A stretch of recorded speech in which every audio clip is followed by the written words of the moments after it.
Hello, everyone, and welcome back to the Daily Dish. I'm your host, Candice Cooper, and we're here to talk about all of your favorite offbeat pop culture.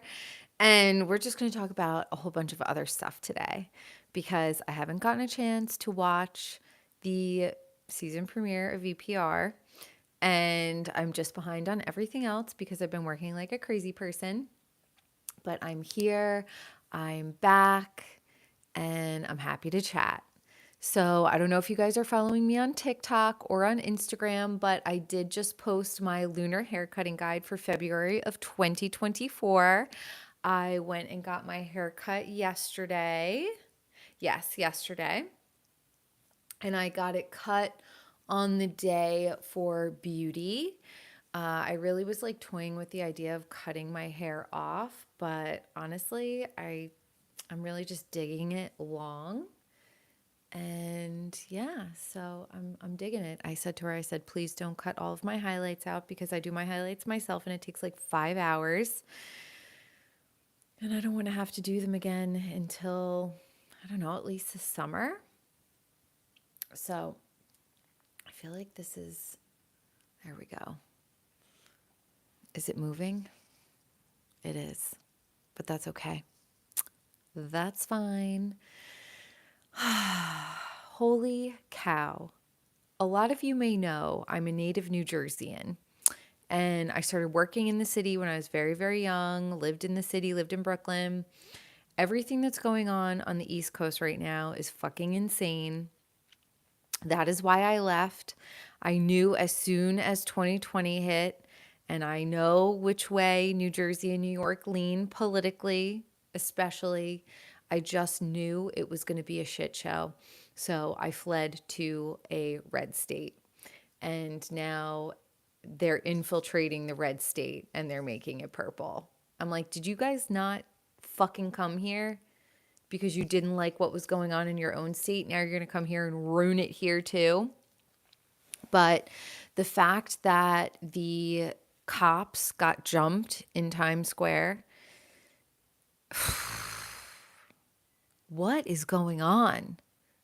Like, absolutely, what is going on? Up is down, left is right, right is wrong.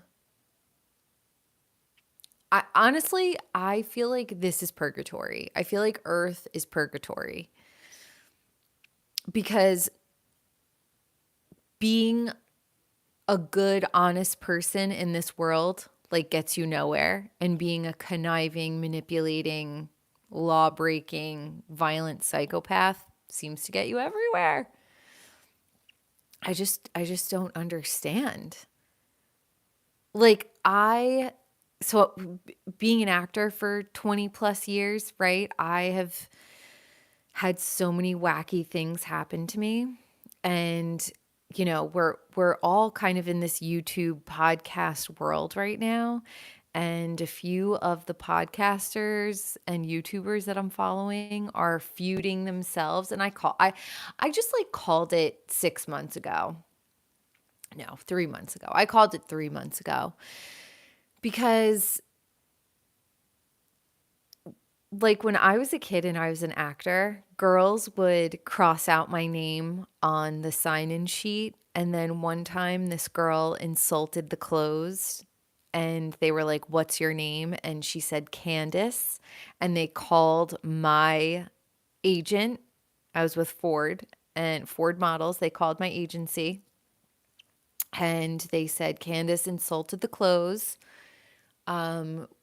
Whatever. And we got the phone call.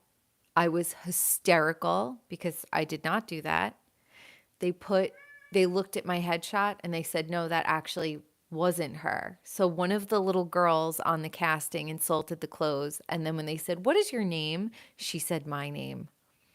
And the mothers would cross out my name on the sign-in sheet because I was like on a booking streak. So there are a few podcaster YouTubers on here that are feuding. And the one woman has been like getting so much hate. And I was like, girl, you're getting so much hate because you're becoming successful. Like, people don't come for other people who aren't shining brightly, and whatever my personal opinions may be on these people, I watch them for entertainment. I'm not hanging out with them. I'm not, whatever. But I was just thinking to myself, oh, lady, you're getting successful. That's why people are coming for you. And she's like cracking under the pressure. I just want to say to her, like, no, what do you think any star deals with? What do you think any real housewife deals with? All of this stuff. The more successful you're about to become, the harder people are going to come for you and the more like vicious people are going to be. I even see it in some of like my comments. I'm like, I just broke 10,000 on TikTok. And like some of the stuff that people say in my comments are just like, had I had a different experience in my childhood, I probably would react to these comments way differently. But I mean, I got jumped in high school. However, the girl who jumped me very quickly regretted it because she may have started the fight. I finished it. And that's how I feel about all of this stuff. It's like, I will cry all the way to the bank. Go ahead, leave the fucking nasty comments down below in the I really don't care. However, someone did say that this woman was like stalking Jeff Lewis's daughter, and that's a bit much because I don't think that she's stalking Monroe. You know what I mean? But I know. People are coming for her so hard because she's becoming successful and she started to book stuff. But this is when people get extra vicious. And I think like when I was a kid and I was a successful, actor and hit like a good streak or whatever, people got so vicious towards me. And, you would think like, oh, they would think it's so cool and they want to be your friend. No, they want to fucking murder you after third period. They want to stick your head into the toilet bowl, flush, and not allow you to come back up for air ever. And I just think that Manhattan and New Milford High School were the best training grounds if I ever am going to be a super successful person, because you know that hate is coming for you. Like the moment you start to become super successful, it's lonely at the top. So Sarah from Texas, thicken up the skin, babe. Because if you want to be successful or if you want to be a podcaster, a YouTuber, and you're going to have thousands upon thousands of followers, people are going to get pissed off and they're going to come for you. I called it. I knew it. I was like, all these people are like going to each other's events right now. Bro, I grew up in the industry. Nobody's fucking really friends. Okay? Everyone is jealous. It is catty, it is mean, it is nasty, it is undercutting, it is all of that. I'm not under any fucking delusion, okay? I've had people do the wildest shit to me just because I was starting to become successful. So, Sarah from Texas, just chill. Like, you could tell that she is, a like mom in Texas. And not a badass bitch from Brooklyn or something, because she was crying. Don't cry. Cry all the way to the bank, even if the check is like $15. So, yeah, there's this industry. It's not nice, and people are, especially women. Women are not nice to other women. Women are nice to other men, but women are not nice to other women. And if you're successful, girl, if you're pretty, fuck. If you're smart and funny, you're enemy number one. So, I mean, Jesus Christ. Cat Williams said, if you start your summer out with 14 haters, you better get it to 25 by the end of the summer. Why my cats? I just fed them. And they're trying to open the cat food dispenser now. It's like, Knock it off. So, Sarah from Texas, don't worry about it, girl. You're just becoming successful. Um, I do want to say this. I'm on TikTok a lot. And there was somebody talking about the evil eye, and somebody said, you know, why don't celebrities get the evil eye? And they do. And you'll see it like with celebrities who don't share their pregnancy announcements right away or don't talk about relationships anymore. You know, you'll share something online, and once people like dig their claws into it, yeah, there are a lot of celebrities who have had the evil eye thrown at them, and they learned. They just don't talk about anything that's close to them in their private life anymore. And it's crazy. It's like pay attention to what happens to your relationship after you introduce your partner to a certain person. Or there are certain people in my family that have not ever stepped foot in any of my apartments. None. Maybe one when I was like 19. And family could be the biggest haters.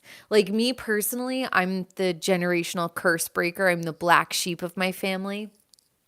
And the trauma goes generations deep.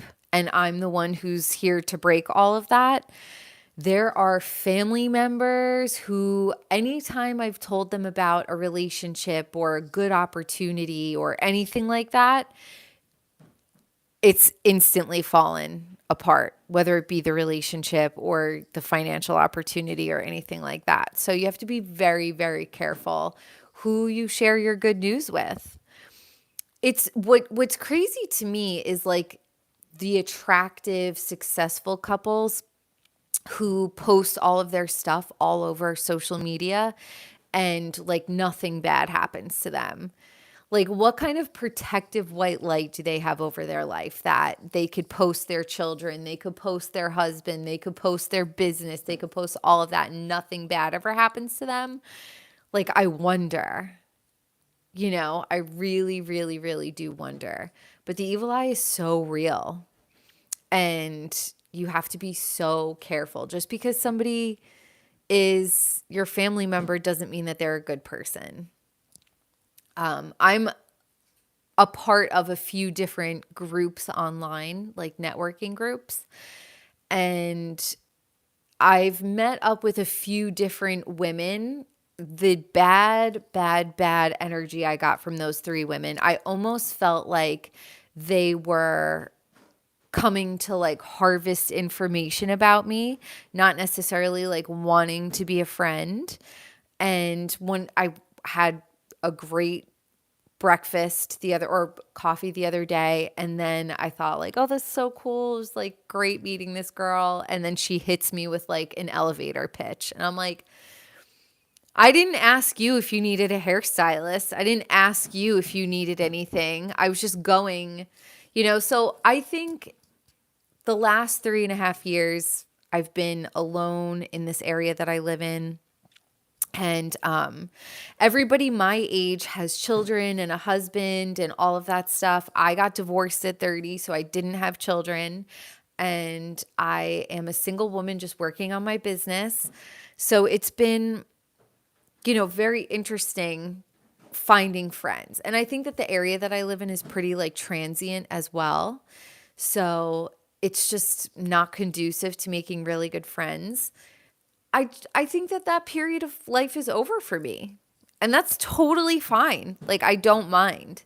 I really definitely feel a huge switch in what I'm going to be going after in the next 10 years of my life. I'm not going to share it right at this moment, but I feel like a really huge switch in just a lot of things in my life. So yeah, I don't know. Let me know in the comments below. What do you guys think? Are you feeling just when it comes to dating and all of that stuff, I also am giving up on that. And I'm also giving up on trying to find friends. I didn't fit in my high school. I'm attractive. I'm a go-getter. So it's automatically going to like put me in a category of my own. We've talked about this a million times. So I just really don't care anymore.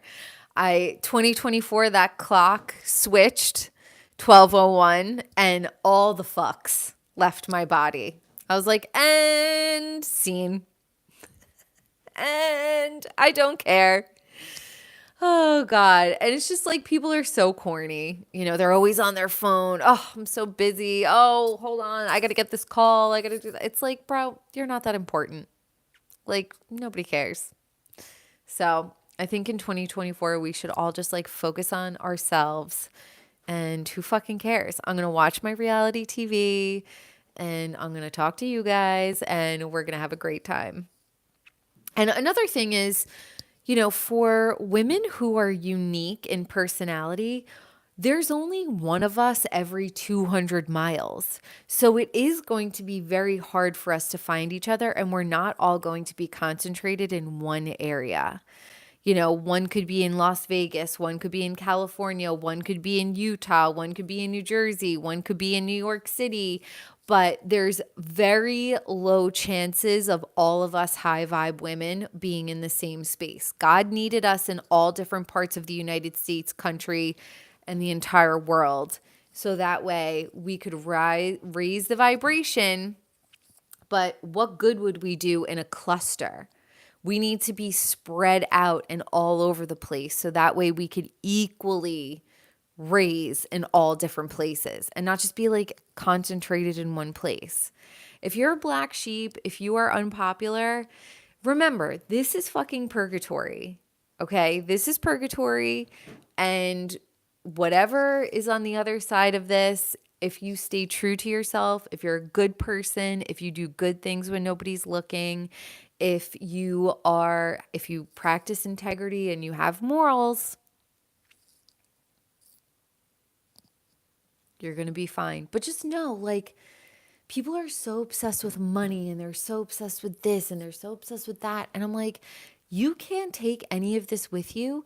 And when you get to those pearly gates and God talks to you and he reviews your life, he's not going to say, you know what? You had a Rolls Royce, a Lamborghini, 3 mansions, 20 kids. All right, you're going to come. We're going to let you in. He's going to say, were you a good person? How many people did you step on to get that Lamborghini? Like, people are really, remember, energy can't be destroyed. It can only be transmuted. So where that energy that you are harvesting and bringing about, it's going to follow you. I just fed her.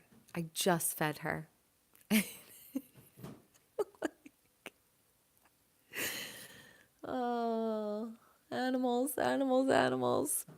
But I'm going to go and I'm going to watch Vanderpump. I did see a little bit of Sandoval on the Nick Viall podcast. How many times is he going to say like?